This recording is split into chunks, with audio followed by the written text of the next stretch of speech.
It's Conduit News Radio with Paul Harrell.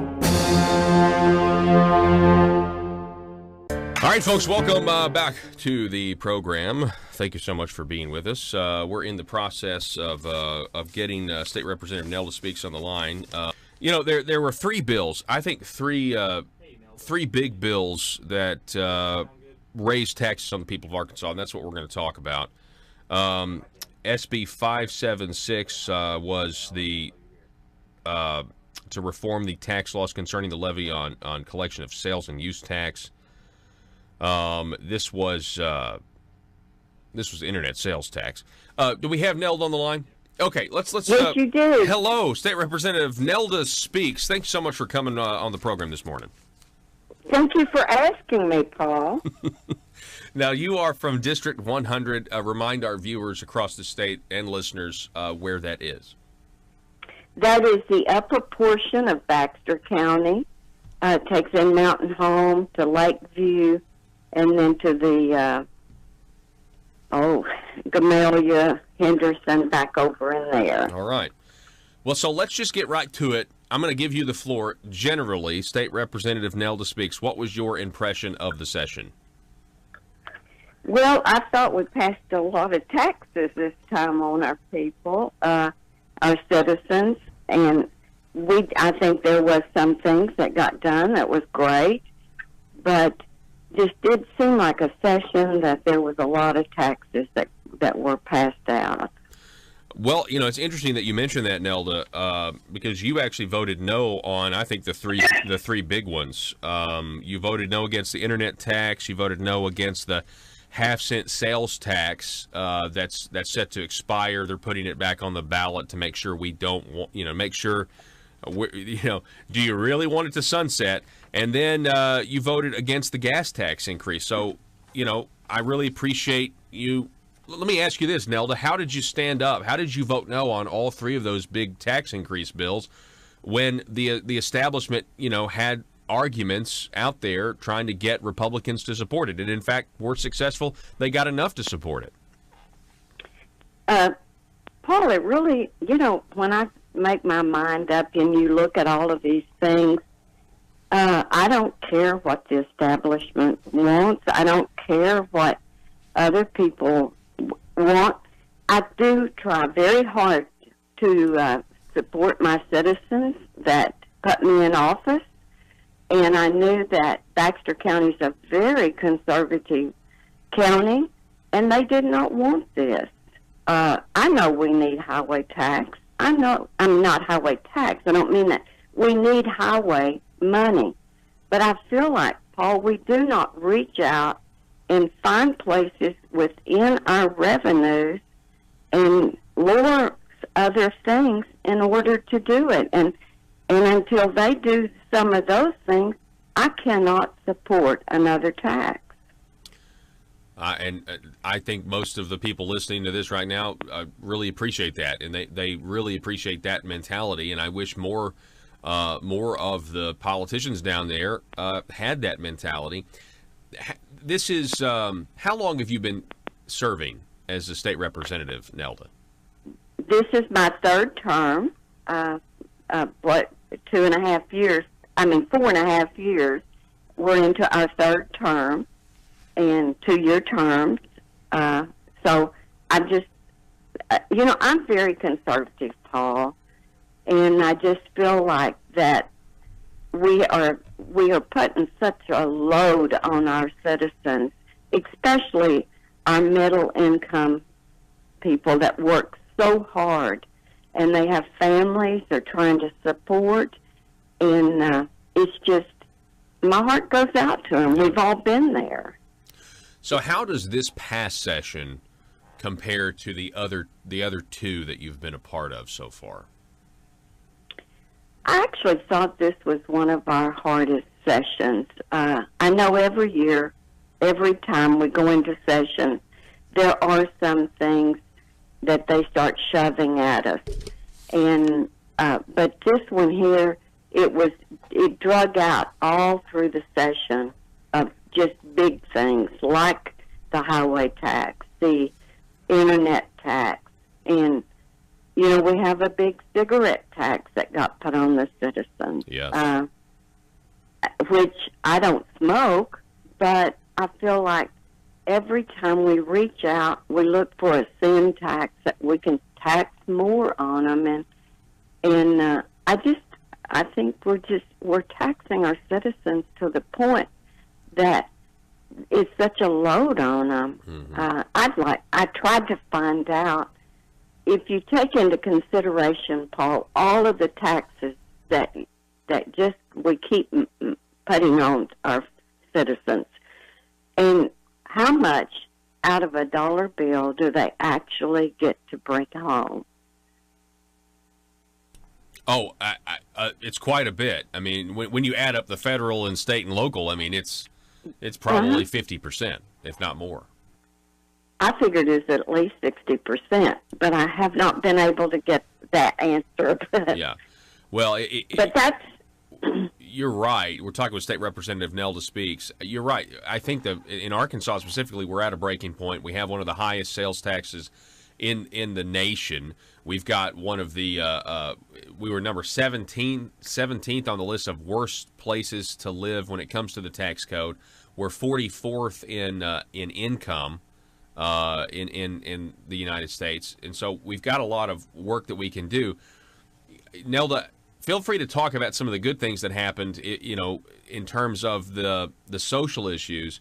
But I'd like to ask you this. Do you think it's apparent, based on the tax increases, that we have a lot more consensus on the social issues, but we don't have that same consensus on economic freedom issues and smaller government issues? I think that's what's happening, since that's the one thing I guess I've been more surprised in when I came into office. You begin to see a lot of that even in your county government, that's where I came from. And you see that people really, Republicans, we'll talk about them, because I am a Republican, that we stand for, it's easy for us to stand up here on the social part. And we're for guns, we are against abortions, we're against gay rights, we're against those things. But then when you come to the fiscal part, it just doesn't seem to bother that we step up here and we'll vote for any tax that they throw at us. And I don't know, can't seem to stand up against the establishment. They don't seem to understand what in the long haul we are doing to our citizens. Well, there are people like you, Nelda, who seem to have it figured out. Why can't there just be more Nelda Speaks in the Arkansas General Assembly? Well, I don't know. I don't know what causes it. Yeah, that's a terrible question. I'll take that one back. But you know what I mean. That's just. I know. You don't bother me, Paul. But well, yeah. I mean, it just. I'm glad that. Well, let me ask you this. I've been asking everybody this, and I think I already know the answer based on, immediately where you went in this interview. But the bottom line is this: the people of Arkansas were giving X amount of money to the government before the 92nd General Assembly, and after the 92nd General Assembly, we're going to be giving more to the government. Do you agree with that? I do. I agree very much. The one thing that really bothers me about the highway, I feel like, yes, we have asked, we passed a law that the highway departments will have to start stepping up and telling us, giving us some things where they're going to use money on. But it's almost like we give these just a blank check to people, and we do not know where they're going to spend it. What roads they're going to fix, what highways they're going to work on, and I think we need to hear. We need to know before you start doing that. Yeah. But on the other side of this thing. We passed, what was it, 2 years ago, the tax on the tires. Yes. Which was to bring $1 million in. That went into just our regular income to be used for just the regular things. And why didn't that go for the highway? Yeah. I mean, there's $1 million right there. And so we don't look for places that should be going to your highways. And we drive back and forth from Little Rock to Mountain Home, and the roads are terrible. I will agree, they are. And I know we are a small state, but we just can't keep loading our citizens on the backs of them more and more, taking away from them. You're going to have to start cutting expenditures and look from inside. Yeah, cut spending. I agree. Oh, and by the way, that road from Little Rock to Mountain Home is one of my favorite drives to make because it is so much fun. You know, you have to pay attention. You gotta be alert, alive, alert, awake, and enthusiastic to make that drive. So Nelda speaks. Let me ask you about what happened towards the end of the session. Towards the end of the session, like right before you guys were scheduled to recess and basically end it all, a federal judge says, hey, Arkansas work requirements are illegal, and they basically, you know, they end the internet portal where you report your work requirements and everything else, and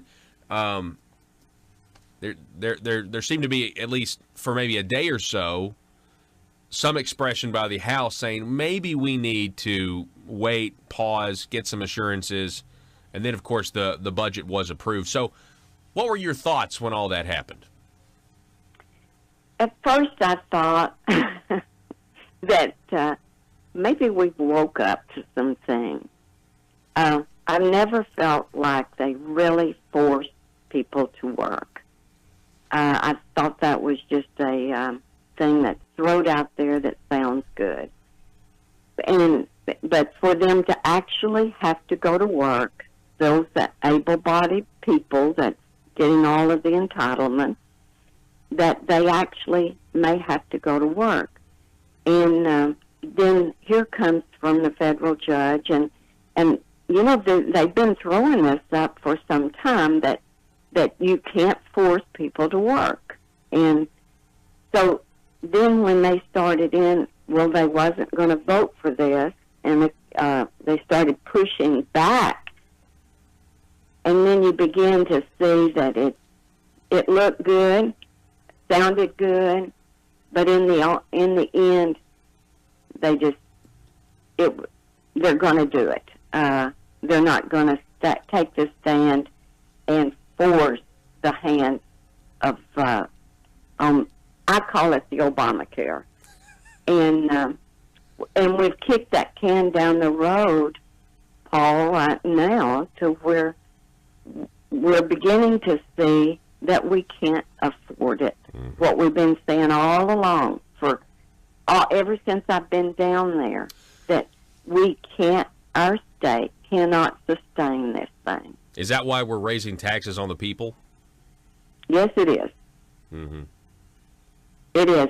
What is it? $60 billion that we're having to fund right now, on and above what we've been funding. Well, yeah, I think 50. It was originally 3 years ago. Our share was projected to be, I think, 53 million, and this year our share is 138. So it's, I mean, and that was from the governor's office. That was his estimate. It'd be 53 million this year, and instead it's 138 million. So, and you know, it's a $2 billion a year program, but you know, we're going to have to pay more and more and more. And you know, if you start to look at, you know, we had to come up with $138 million, and you know, then they cut the income tax by $95 million in the next 2 years sometime. These tax increases, though, like the gas tax, starts in October. The internet sales tax starts collecting in July. So they're certainly, and that's why in the first couple of fiscal years here, you have you do have these massive tax increases on the people, practically speaking.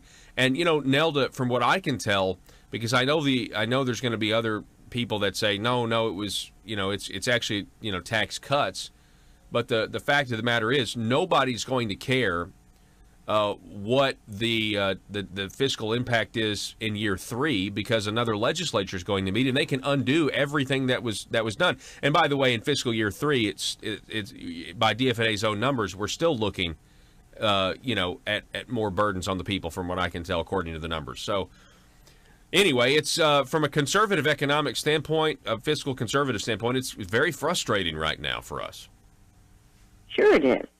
And should be. I mean, when I look down here listing all the taxes that I know that we did do, and we're not even talking about the fees and fines and all of that, that's also got put on the citizens.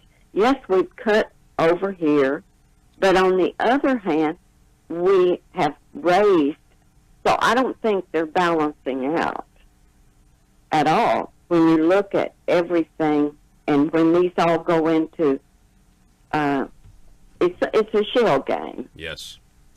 Yeah. No, they're not. They're not balancing out. Matter of fact, just got a text message from somebody who was curious exactly what the numbers are. We're actually asking the audience, what do you think the number is going to be? Exactly how much do you think the increase is going to be when it's all said and done for the first fiscal year, second fiscal year? State Representative Nelda speaks. It's always great to have you on, and I really appreciate you being honest with us and just speaking the truth, the reality of the situation. I appreciate your votes against those tax increases. I know the people of your district, as well as the people of Arkansas, do as well, and you're a happy warrior. And just by talking to you, you can tell that you are, and yet you still stick to your principles, and I'm so thankful for that. Thank you so much, Paul. I appreciate that. All right. And it's always nice to hear from the citizens while we're in session, encouraging us not to do some of these things, and it's enjoyable to serve the citizens. Nelda speaks. Thank you so much for coming on. Have a great week. You too, Paul. Thank you so much for inviting me. Yes, ma'am. Okay. Yes, ma'am. Bye-bye. Anytime. Folks, we're going to take a break. Going to be back here in just a moment.